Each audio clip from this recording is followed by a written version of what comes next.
So you're looking to build some passive income, right? Well, dividend ETFs are a fantastic way to do just that. In this explainer, we're going to break down the top 5 dividend ETFs for 2026. We're going to look at the real numbers, the different strategies they use, and figure out which one is the absolute best fit for your goals. Let's dive in. Okay, before we even look at a single ETF, we have to get our mindset right. This right here is so important. This isn't a lottery ticket. Dividend investing is a long-term game. I mean, at first, you might only make a few $100 a year, but with some patience and by consistently reinvesting, that little stream can grow into a powerful river of passive income over time. All right, so here's the game plan for today. We are going to count down 5 of the absolute best U.S. dividend ETFs out there, specifically for someone just getting started.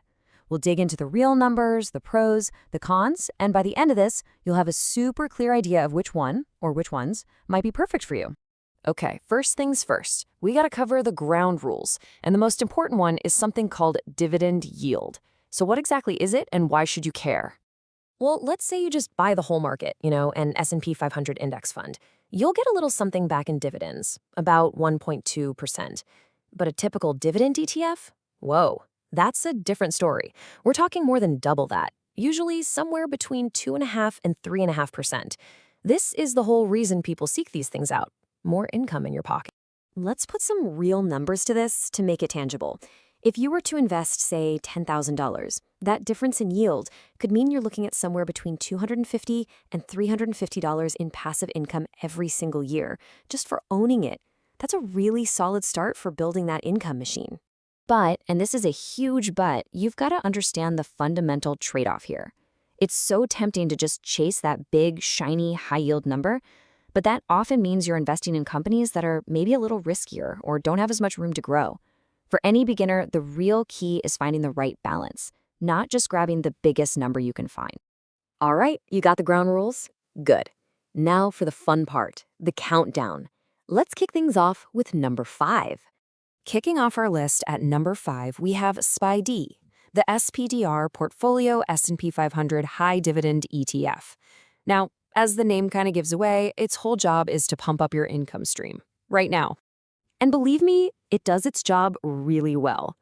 SPYD is currently yielding around 4.5%. Using that same $10,000 example we talked about, that could generate about $450 in income per year.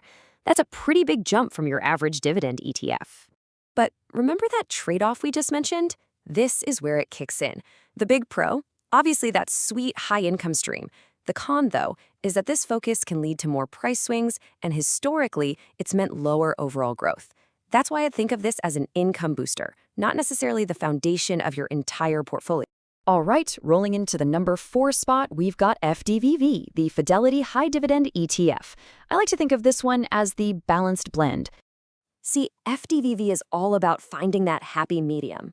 Its yield is sitting around 3.2%, which on that same $10,000 investment would pay out roughly $320 a year.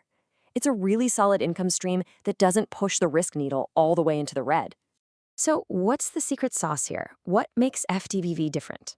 Well, it actually includes some dividend-paying tech stocks, which gives it this really cool modern blend of both income and growth potential. The minor downsides, it has a slightly higher annual fee, the cost to own the fund, and it hasn't been around quite as long as some of the others.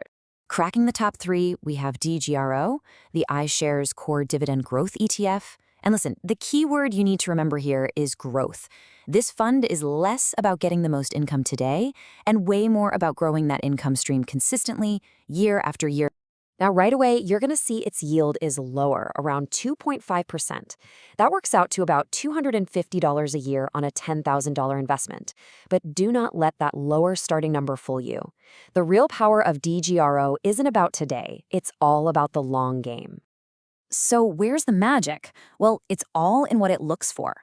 DGRO only invests in companies that have a proven history of increasing their dividends. This means your income stream is literally designed to get bigger and bigger all on its own, which is an incredibly powerful force for long-term compounding.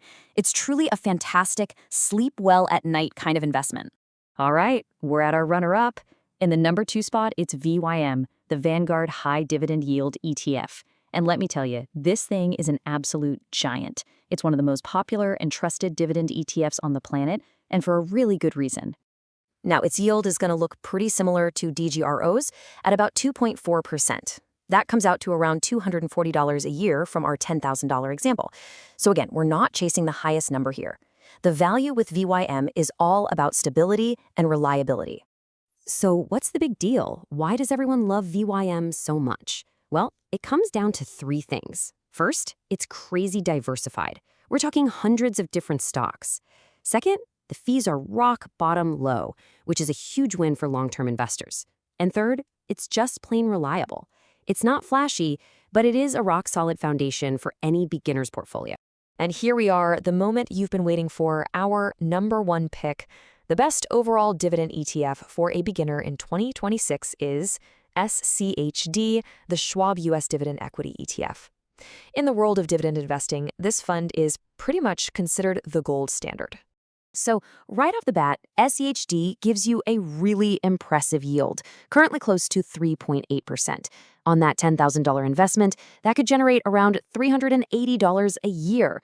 This is a very, very strong income stream, but it's how it gets there that makes it the champion. This is the secret sauce. What really separates SCHD from the pack is its almost obsessive focus on quality. It doesn't just look for high yields. Nope. It screens for companies that have a long history of paying dividends, a track record of growing those dividends, and the strong cash flow to keep doing it. It's the ultimate combo of great income today with the potential for real growth tomorrow. Okay, so we've counted down the top 5, but hold on. You do not need to go out and buy all of them. So the big question is, how do you actually use this stuff? Let's build a super simple beginner's blueprint. Check this out. Here's a really simple but super effective way to set up a starter portfolio. Think of it like this. Step 1, you make SCHD your core holding. It's the best all-arounder. Then for step 2, you could add DGRO to put a special focus on that long-term dividend growth. And finally, step 3 is optional. If you want a little extra income, you could add a small position in SPYD. Simple, right? But incredibly powerful. And that really brings us to the most important takeaway of all. I really want this to sink in. Dividend investing is slow, and that's exactly why it works. The power here isn't in speed, it's in patience.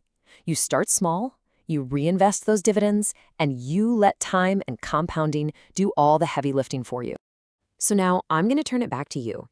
After hearing all this, which one of these ETFs are you going to start researching first?